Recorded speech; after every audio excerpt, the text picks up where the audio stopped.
At ayan po guys, wala pang 30 seconds, application approved na po. You can use your Shopee Pay wallet now. So i-click na natin itong okay.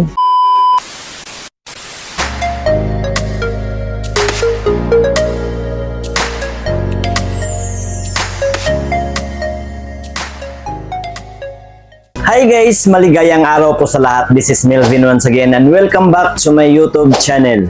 For today's video ay tuturuan ko po kayo kung paano i-activate o i-verify ang ating Shopee Pay o Shopee Pay wallet updated ngayong 2026. Alam naman nating lahat na sobrang useful po itong Shopee Pay dito sa ating Shopee account. Dahil ito ang ginagamit para sa mas mabilis at ligtas na cashless payments sa loob at labas ng Shopee app. Mas mabilis ang ating pag-checkout dahil di na natin kailangan pang mag-input ng bank details o magbayad ng cash pagdating ng order. Mas madalas din na may exclusive free shipping o cashback vouchers na para lamang sa gumagamit ng Shopee Pay. Maaari din itong gamitin sa mga physical stores na tumatanggap ng QRPH o Shopee Pay QR. Pwedeng gamitin sa bills payment, buy load, send money, at marami pa pong iba. At para magamit ang mga features at services na ito, ay kailangan muna nating i-activate o i-verify ang ating Shopee Pay. Kaya sundan nyo lang po at tapusin ang video ito dahil step by step ko pong ituturo sa inyo.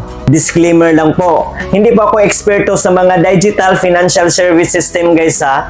Kaya kung may mga system error na po sa inyong application, ay tumawag na lang po kayo sa mga customer service ng online company. So let's go! Bago po ang lahat, kung bago ka pa lang po sa aking YouTube channel at sa mga di pa nakasubscribe, pakiclick mo yung subscribe button na nasa baba at pakihit ang notification bell para ma-notify po kayo sa tuwing may bago na naman akong mga tutorial video na i-upload sa aking channel. Maraming salamat po. So let's start! Ito, panoorin nyo. So ayan po guys, i-open ko na ang aking Shopee account. And then dito po tayo sa ating profile, i-click lang natin itong me. So as you can see guys, bagong gawa pa po talaga itong aking Shopee account. So i-click na natin itong Shopee Pay.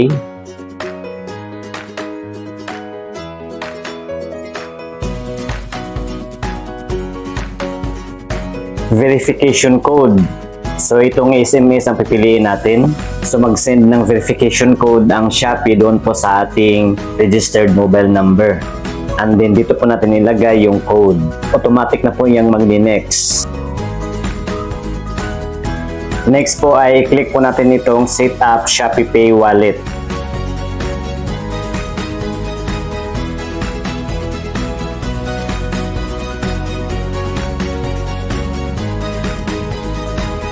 Identity verification. Ito po ang ating facial verification guys. Dito na po tayo mag-selfie. So kailangang maliwanag yung pagkakuha ng ating mukha. Walang kahit anong bagay na nakatakip sa ating mukha. At huwag raw gagalawin ating mukha guys while verifying po siya. At kapag ready na po tayo, i-click na natin itong start facial verification. Sundin lang natin ang instructions na nag-pop up dito sa baba guys. Auto scan po ito guys ha. Kusa lang po itong magka-capture. At ayan po, processing na po siya.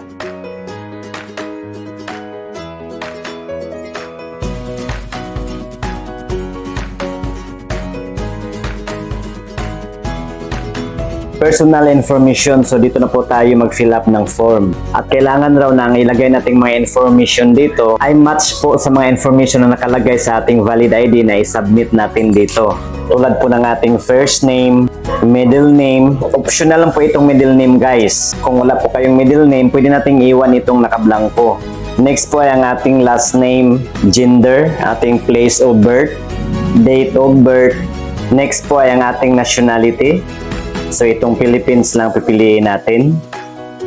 Next po yung ating source of funds, kung saan galing ang ating mga kinikita.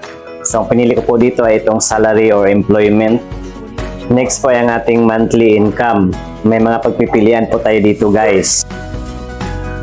Next po kung anong industry ang ating pinagtatrabahuan. So may mga pagpipilian din tayo dito.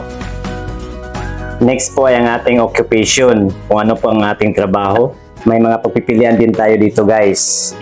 Next po ay ang ating employer name. Ilagay po natin dito kung ano po ang pangalan ng ating pinagtatrabahuan. Next po ay purpose of account opening. So may mga pagpipilian po tayo dito guys kung ano po ang purpose natin sa pag-open ng ating account sa Shopee Pay. So ang pinili ko po dito ay itong payment or purchase. Next po ay ang ating email address and then ang ating present address. May mga pagpipilian po tayong mga lugar dyan kung saan po tayo nakatira. So, pagkatapos natin ma-fill upan itong ating address, i-click natin itong submit. At kung magkapareho po ang ating present address at permanent address, hayaan lang natin itong naka-on. Pero kung magkaiba yung ating present address at permanent address, kailangan po natin i-off ito and then ilagay po natin dito ang ating permanent address. Pero mas mabuti yung address na nilagay natin ay yung nakalagay sa ating valid ID para sure approve po tayo dito sa Shopee Pay. Next po ay click po natin itong may maliit na box to prove na nag-agree po tayo sa terms and conditions ng Shopee Pay. And then click po natin itong confirm.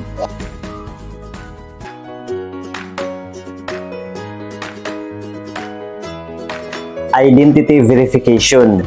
So ito na po yung mga valid ID na tatanggapin ng Shopee Pay guys. Kapag itong national ID ang isa-submit natin, ID na raw kailangan pang picturean. ID number na lang daw ang ilalagay natin. At kapag itong fill ID card or a-fill ID ang isa-submit natin, ay yung 16-digit number lang po ang ilalagay daw natin. At kapag yung digital national ID, ay yung 6 to 8 digit na number lang ang ilagay natin. Pindutin lang natin ito guys para makapili po tayo ng national ID. So dito po tayo mamimili. And then dito po natin ilagay yung ID number. Pero kapag wala po tayong national ID, i-click po natin itong try another ID. So ito po lahat ng government ID na tinatanggap ng Shopee Pay guys. At ito po yung most recommended. Itong national ID, UMID at driver's license. Pero kapag wala po kayo sa mga yan, may other IDs pa na pwede po natin i-submit. Itong PhilHealth ID, Philippine Passport, Non-Philippine or Foreign Passport, PRC ID, Postal ID, SSS ID, pwede ring NBI clearance, Alien Certificate of Registration, AFP ID, GSIS ID, OFW ID, and Seaman's ID. So nga available sa akin guys ay itong aking driver's license. And then click natin itong next. Then click natin itong take a photo. Then sundin lang natin yung position nitong frame guys. At kailangan clear yung pagkakuha ng ating valid ID guys. Klaro po yung mga detalye na nakasulat sa ating ID. At kapag okay na pong pagkakuha, i-click na natin itong may bilog na puti.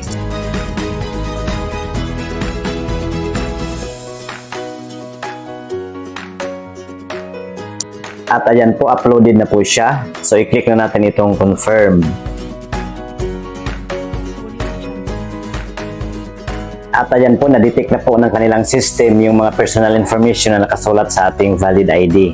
So, kailangan na natin ikilapan dito ay yung expiry date ng ating ID, ang ating place of birth,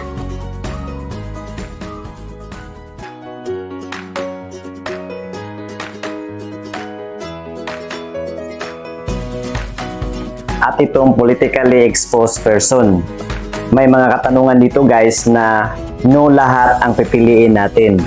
President or head of state, no. Government executive arms, no pa rin. Government's legislative arm, no pa rin. President of any political party, no. Head of state-owned company, no pa rin. Then click po natin itong submit. Then reviewin po natin yung mga information na nilagay natin guys. Sisiguraduhin po natin wala pong mga maling spelling. At pagkatapos niyan, i-click na natin itong confirm.